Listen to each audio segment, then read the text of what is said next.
Hello friends, कैसे हैं आप। कोटा इंग्लिश क्लासेस में आपका स्वागत है। देखिए, आज की क्लास में आपके लिए class 10th the poem ice and fire का एक्सप्लेनेशन लेकर आया हूं। जैसा कि आप बोर्ड पर देख रहे हैं, आइस एंड फायर पोएम को बहुत इजीली और बहुत ही संक्षिप्त में मैंने एक्सप्लेन किया है। आप इसका स्क्रीनशॉट लेकर इसको बाद में भी रीड कर सकते हैं।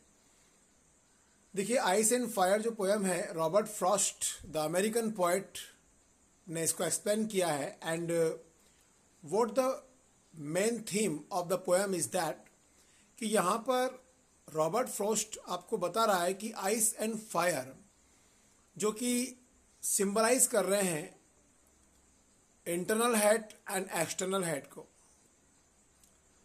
देखिए, रॉबर्ट फ्रॉस्ट एक अमेरिकन पोइट है। आप जैसा कि देख रहे हैं, रॉबर्ट फ्रॉस्ट के नाम के बाद दो तरह से क्लासिफाई की गई है पोएम को। पहला पॉइंट ये है कि रॉबर्ट फ्रॉस्ट एक सिंबॉलिकल पोएट है, यानी सिंबॉलिज्म का वो अपनी कविताओं के अंदर बहुत ज़्यादा यूज करता है। एंड आर्ग्यूमेंट इज दैट कि जो संसार है वो संसार नफरत और फिजिकल वायलेंस से एंड हो जाएगा। जहाँ तक सिंबॉलिज्म की बात कर रहे हैं तो इस कविता के अंदर रॉबर्ट फ्रॉस्ट ने 2 सिंबल यूज किए हैं। आइस, जैसा कि आपको दिखाई दे रहा है, इंटरनल हेट यानी आंतरिक नफरत। कई लोग मन में एक दूसरे से नफरत रखते हैं, जेलस की फीलिंग रखते हैं, तो ये चीज़ इमोशनली कहीं ना कहीं मेंटली व्यक्ति को परेशान करती है। और संसार में अगर सब लोग इसी प्रकार से इंटेंस कंडीशन में रहेंगे, मेंटली टॉर्चर्ड कंडीशन में रहेंगे, तो संसार का कहीं ना कहीं अंत हो ही जाएगा। इसके बाद रॉबर्ट फ्रॉस्ट सिंबलिज्म का यूज करते हुए फायर अप्लाई कर रहा है। And fire representing the external violence, यानी फिजिकल टॉर्चर, वॉर, जो वर्ल्ड में फिजिकल एक्टिविटी हम लोग यूज कर रहे हैं, एक दूसरे को मार रहे हैं, लड़ रहे हैं, तो संसार को खत्म करने के लिए फायर भी सफिशिएंट है।